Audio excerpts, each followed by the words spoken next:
For Mandel Thomas. Lob inside Sangfelder. Left block, spins around with the right hand and drops it home for two. First touch for John Sevier, far side wing. Makes his way to the middle of the floor. Pull up three-pointer. Nails it. Finds Sevier. Left wing three. Bullseye. So just like that, Sevier 2 triples in the first 2 minutes of his action. 12-8 Fordham, 12:20 to play first half. Inside, Sangfelder lays it in from the right block. Driving through the lane, throws it up, blocked away by Zach. Here comes Price the other way across half court. Price through the lane, right side. Sevier knocks it away with a block. Corner. Zarkovic a three. Got it. Zarkovic continues his hot shooting from beyond the arc. For Anderson, Price up the floor, stolen by Sevier. Sevier the other way from right to left, driving through all the way to the rack and lays it home for two on the right side. LaSalle's numbers the other way. Roberts underneath a bad pass, corrals. Right box swatted away by Smith. Roberts went up in the air. Smith perfectly timed his jump. Gets a screen, splits two, bounce inside for Pascal to the rim, and lays it in for two from the right block. In some trouble. Kicks out, ball's loose, and Pascal comes away with it. Up the floor for Smith, going to the rim, and lays it home for two right side. 13 to go in the second. Into the left corner, Smith pulls the trigger for three. Got it! By Peterson. Peterson trying to leave it off, Sevier gets it back. Sevier to the rim and lays it in for two. Into the corner, Smith open for three. Comes up short, grabs his own rebound, goes to the rim, up and under, and lays it in. Teamed. Smith inside, Sangfelder wide open, lays it in right underneath. 58-41, Fordham on top. Smith left wing. 18-foot jumper, nice. He gets it to drop. Brian Smith, the feathery touch. For Smith, 15 feet away, left side, no good in and out. Sangfelder tips it back home. And there's the cherry on top. Fordham up by 20 inside of 3 minutes to go. As Fordham wins this one in convincing fashion. Final score 63-48. The one-on-one post-game report is coming up next. You're listening to Fordham Rams basketball. Obviously, we're very pleased. We talked about LaSalle being a toughness game. They can just beat you up. They did it to us down there. They jumped us early down there. We turned around, boom, we're down 14 and chasing them the rest of the night. But I think we as a team responded. The job that Christian and Ryan Rooms did, and Eric defending Jarrell Wright in the post, he's a beast, man. And we held him to 11 points and 5 rebounds. We game planned a little bit, getting doubles on him and things like that in a few different ways, and the guards responded. And for Christian to get a double-double, and Roomsy gets 13 rebounds, and then to watch Brian Smith play so well at home in his second to last game. Next Wednesday is going to be emotional. So I said to them, the way 29% is the best defense we've played all year against an opponent, and we out-rebounded them 47-33. That's how you show toughness. The bizarre thing is we only shot 2 free throws. There weren't a whole lot of whistles in the game. Really good crew, big-time crew. And I'm fine with it, the way it turned out. So I think we send a message when people see these scores and they see us winning not only at home but by double digits. We're obviously making great progress. And now we got to go find a way to go get one at UMass and really shake things up a little bit here. So the way they're playing now, the way that they're maturing, and a lot has to do with Brian and the job he's done as a senior, a lone senior. Ryan Canty helps out as much as he can on the bench and in practice and things like that. But he'll be back next year to help as a fifth-year senior. But Brian's done a great job, and because of the job Brian has done and because of the work habits of Christian and of Eric, that's why they've developed. And I think that's been a difference maker for us as the year progressed. Top 4 out of 6 now after the winless start. Might be a little too late to really get into the top half, but better late than never in terms of progress. Oh yeah, without a doubt. It's never too late. I mean, I'm looking at this like, we got 7 games left, maybe 8, right? If we get on a run in that tournament. So, I mean, I don't think anyone in the league's looking forward to playing anyone in the league. You look at the scores, I mean, St. Louis beats them Sunday. We get them today, but, I mean, Duquesne wins, big game over the weekend. So I just think it's going to be a really interesting Atlantic 10 tournament, especially if we can get our little momentum going in the beginning of it. But our goal is to jump into that 8, 9, 10 spot, and the way we do that is by continuing to win our last 3 regular season games. You've said it all the time, when Brian makes shots and has confidence, you guys play better. Obviously tonight's the result, 15 points, 6 and 11. Just how satisfied were you with that? And Brian, if you can follow up, It's any awesome. change in confidence tonight? I mean, my teammates and my coaches, they always have confidence in me. They always tell me, keep shooting, even though, because I can shoot the ball. And I just kept following, kept shooting. I'm showing my age. You made one in front of the bench, that little step back looked like Lloyd Free. The dude from my era. He used to take that, jam you up with a little body and then step back and drain it on you. So, I mean, I knew he had his mojo going when he made that. And he's got that spot right in front of our bench in the corner there. We ran a cut.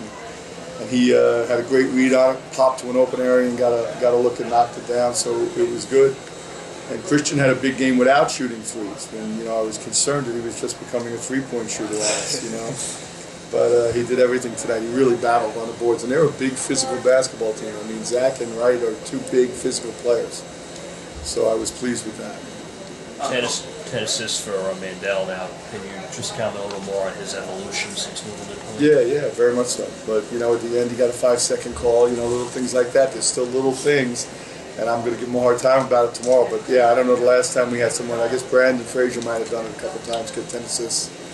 And only 2 turnovers in the game, so that was outstanding. 3 in a row, little home cooking. You always want to win at home, obviously, but I don't think the last time you guys won 3 in a row at home since the Harvard, Georgia Tech way back in Smitty's freshman year. Right, and those aren't A-10 games, so I mean those are great wins back then. Obviously, wins we're very proud of, but when you can do it in this conference, in the 7th-ranked conference in the country against these kind of opponents, it's very important, and I think it's impressive as to their grit. They haven't quit a bit, and I mean, like I said, we had 2, maybe 3 dud practices all year, and today was practice number 81. So I mean, that goes to them. It goes to their competitive nature. It goes to their spirit. It goes to the grit and toughness that they have, and their willingness to believe in themselves and in each other, and that's what this is all about. John battles back 15 points, 28 minutes, 6 of 12 shooting. Yeah. Since he's gotten healthy again and started getting more reps, have you noticed a change in him? And he guarded tonight. I mean, he's getting up over the top of ball screens. He was doing a good job denying the ball to certain shooters. So he played a complete game today, and that's very important for us. He's instant offense coming off the bench. So I love him coming off as a 6th man right now. And when he gets it going, we all know how dangerous he can be. And the opponent does too. So he creates great space on the floor for everyone else because they have to respect his ability to shoot the ball from deep. Tom, you talked about we faced a tough month in January to open A-10 play. You've talked about the schedule softening, but at the same time, this is an improving team. Mm-hmm. So when you look out there, no matter who the opponent is, you see that improvement on a night-to-night basis now that we're getting close to the end of the regular season. Very much so, very much so. And you can't control certain things, and then obviously conference schedule is one of them. So you just play it out the way it is, and they have confidence now. You can see that, both of these guys and a number of the other guys. So I don't think whether we're home or on the road, we're going to be intimidated by anyone. We're going to go after people in whatever environment we go into, and UMass is going to be a wild setting, and Bonnie's the last weekend is going to be crazy. They sell out every time. I'm hoping next Wednesday we can sell this place out for him because he deserves it. Brian Smith had an opportunity to go to a lot of places. Tonight's opponent was one of them, and a lot of other really good schools, and he chose to come here when it wasn't a popular thing to do. It was a hard thing to do. And his dad's an alum, and I'm so happy for him. And then I just said to him, man, your mom and dad, they got to be so happy and proud of you. And like I said, next Wednesday I want to have a great crowd here because he deserves it. It's going to be an emotional night for me, but for him. Going back to the battle of boards, plus 14, Lindsay and Chris almost out-rebounded Salle as a team by themselves, and then you get 11 from Mandel, Brian, and John. Backcourt rebounding. How impressed were you with that? Yeah. Look, they got to be complete players. We talk to the guards all the time. Our guards on the better teams we've coached over the years fill up box scores. Everything but turnovers. That's the only thing, and they'll tell you, that's the only thing that drives me crazy. But there's no reason why guards can't go get 6, 7, 8 rebounds a game. They're athletic, they're tough, they're in good shape, and it can be a difference maker. Brian, just talk about the confidence. I guess, have you been having confidence? Because the past 4, 5, 6 games has been double-digit scoring. Last time I've seen you come out this way and score an authority, maybe your freshman, sophomore year, has the confidence really been kicking in that's been, helping out you and maybe the other teammates? I mean, definitely. I mean, as long as my teammates and my coaches, they always have confidence in me, always talk to me, I always talk to them. They always tell me, just keep working on your shot, stay confident. I mean, that transpired to me. Brian, your focus is on the game, I understand, but at any point do you think This is the second to last home game. This is my senior year, career here winding down. Can you allow yourself to think about that, or is the focus just on what's before you in that game? I mean, I want to win. That's the most important thing about me. I mean, of course it's at the back of my mind, but the one in the game, I want to get the win first. Coach, just to follow up a little bit about playing very well at the end of the season with the streak that you guys are on, a good run of form, is it almost double-edged sword in a way that you're playing so well, but now there's only 3 scheduled games left in the season after the Spurs? Hey man, I'll take it. You know, winning's fun, and you know, it's fun for me. It's fun to walk in that locker room and see smiles on their faces, to see how excited they are. That's what lights me up. My assistants, they deserve this too. So winning is fun whenever you can do it. I think that once again, when we looked at the league schedule, we thought it might be tough coming out of the gate. There were a couple that we could have had early, and we didn't get them due to just experience. I don't think that's going to be an issue as we move forward here now. But now I'm going to take these wins, and we're going to keep rolling, and we're going to I'll be watching some UMass tonight and start getting ourselves ready for them on Saturday. And they're a good club, especially at home. Chris, another double-double. Every time you hit a shot or get a rebound, you're always throwing your hand up, getting excited. How much fun are you having, during this winning streak, and when you're putting up numbers every week, double-double, 14 points, 14 rebounds? I mean, I have to say to that every time I step a foot on the basketball court, I just enjoy it. Like, I just play in there, and if you lose in the end, okay, after that it sucks. But while I'm playing, I just want to have fun out there. Like, this is my passion, this is my life right now. And I'm playing in the States, playing in front of big crowds, big arenas, for big teams, against big teams.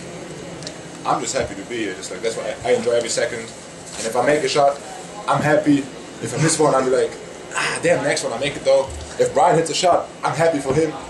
I just want to win. That's why I'm trying to push everybody. And how nice is it seeing Eric have big games, big fan of Smitty, seeing all your other teammates also contribute while you're also playing well on the floor? It's unbelievable. Especially in the beginning, we had close games where we were after the game, man, I didn't have my best game. That's why we lost probably. Now we win games and everybody steps up his game.